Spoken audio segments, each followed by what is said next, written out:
দেয়ালে পিঠ থেকে গেছে, কেউ কিছু করতে পারছে না আপনার জন্য, আপনি পরিপূর্ণ ইয়াকিনের সাথে, দৃঢ় বিশ্বাসের সাথে এই 4টা আমল নিয়মিত করবেন।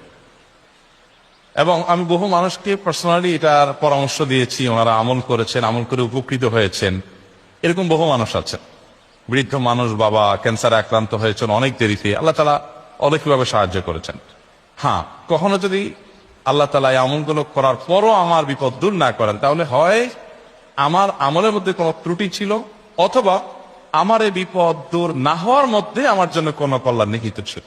আল্লাহ তাআলা আমার দোয়া কবুল করে যে উপকার হতো তার চেয়ে বেটার কিছু হয়তো আমাকে দিবেন, এই ইয়াকিন একজন ইমানদারের থাকবে। সেই 4টা আমলের 1 নম্বর হলো ইস্তিগফারের আমল। ইস্তিগফার, আপনি ফেসে গেছেন কোন জায়গা, কোনো উপায় পাচ্ছেন না, আপনি ইস্তিগফার করতে থাকেন। আস্তাগফিরুল্লাহ ওয়া আতুবু ইলাইহি, আস্তাগফিরুল্লাহ ওয়া আতুবু ইলাইহি, আস্তাগফিরুল্লাহ ওয়া আতুবু ইলাইহি, আস্তাগফিরুল্লাহ, আস্তাগফিরুল্লাহ, আস্তাগফিরুল্লাহাল্লাযী লা ইলাহা ইল্লা হুয়াল হাইয়ুল কাইয়্যুম ওয়া আতুবু ইলাইহি ওয়া লা হাওলা ওয়া লা কুওয়াতা ইল্লা বিল্লাহ।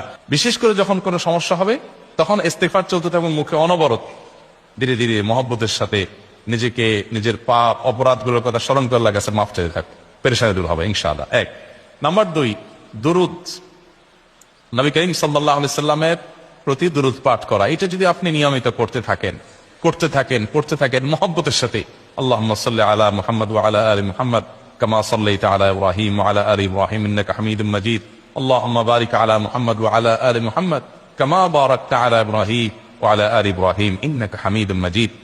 আপনি একবার ছোট দুরূদ যদি পড়েন, সাল্লাল্লাহু আলাইহি ওয়াসাল্লাম, সাল্লাল্লাহু আলাইহি ওয়াসাল্লাম, আল্লাহুম্মা সাল্লি আলা মুহাম্মদ ওয়া আলা আলি মুহাম্মদ, শুধু এইটুকু পড়েন।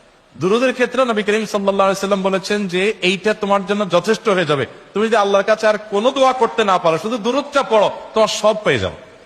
আর এই দোয়াতে সমাধান হবেই হবে, সে বিশ্বাস থাকতে হবে। নবী করিম সাল্লাল্লাহু আলাইহি ওয়াসাল্লাম বলেছেন, হাদিসে কুদসিতে আল্লাহ বলেছেন, আনা ইনদা যান্নি আবদি বি, বান্দা আমার প্রতি যেমন ধারণা করে আমি তেমন আচরণ করি। আপনি যদি চিন্তা করেন, করে দেখি হয় কিনা, দেখি ট্রাই করি, তাহলে ওই আল্লাহ তাআলা বলবেন ঠিক আছে দেখতে থাক। আপনি যদি ইকিন করেন যে না, নবী করিম সাল্লাল্লাহু আলাইহি সাল্লাম যে বলেছেন, অতএব সেটা হবেই, আর আল্লাহ রাব্বুল আলামিনের কাছে আমি ওইভাবেই চাবো যে আল্লাহ দিবেনই, আমি নিয়েই ছাড়বো, ইনশাআল্লাহ গুলি মিস হতে পারে, আপনার দোয়া মিস হবে না। ওই ইকিন, ওই ঈমান আমার মধ্যে আনতে হবে, চেষ্টা করবো তো ইনশাআল্লাহ।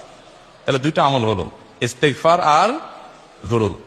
3 নম্বর আরেকটা আমল হলো দোয়া ইউনুস।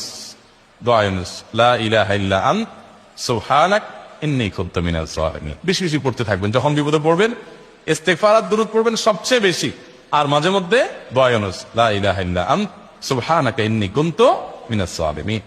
তো আল্লাহ তাআলা কোরআনে বলেছেন, এটা ইউনুস, তার নবী ইউনুস আলাইহিস সালামকে আল্লাহ তাআলা এটার মাধ্যমে রক্ষা করেছেন, সেটা তার জন্য খাস না, এটা তার জন্য স্পেশাল না, বরং আল্লাহ বলেছেন ওয়া কাযালিকা নুনজিল মুমিনিন, এটা দিয়ে আমি তাকে রক্ষা করেছি, একইভাবে ঈমানদারদেরকেও এটার মাধ্যমে রক্ষা করব।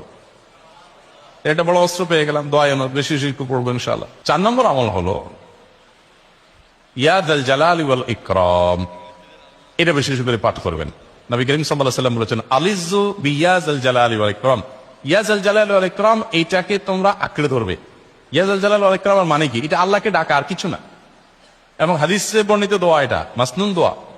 ইয়া যাল জালালি ওয়াল ইকরাম মানে হে মহা ক্ষমতার অধিকারী, প্রতাপশালী এবং সম্মানের মালিক, এটা বলার মানে হলো আল্লাহর কাছে নিবেদন করা, যেহেতু আপনার প্রতাপ আছে, আপনার জালাল আছে, আপনার বড়ত্ব আছে, এই বড়ত্বের অধিকারী এবং হে সম্মানের অধিকারী, আপনার যেহেতু আল্লাহ তাআলা এটা, আপনার যদি এটা আছে, অতএব হে আল্লাহ আপনি আমাকে এটা দান, আপনার সেখান থেকে আমার প্রতি রহম করুন, আপনার সেখান থেকে আমাকে, আপনার বড়ত্ব থেকে আমাকে আপনি হেফাজত করুন, আপনার একরাম থেকে আমাকে আপনি, তা দিয়ে আপনি আমাকে রহম করুন।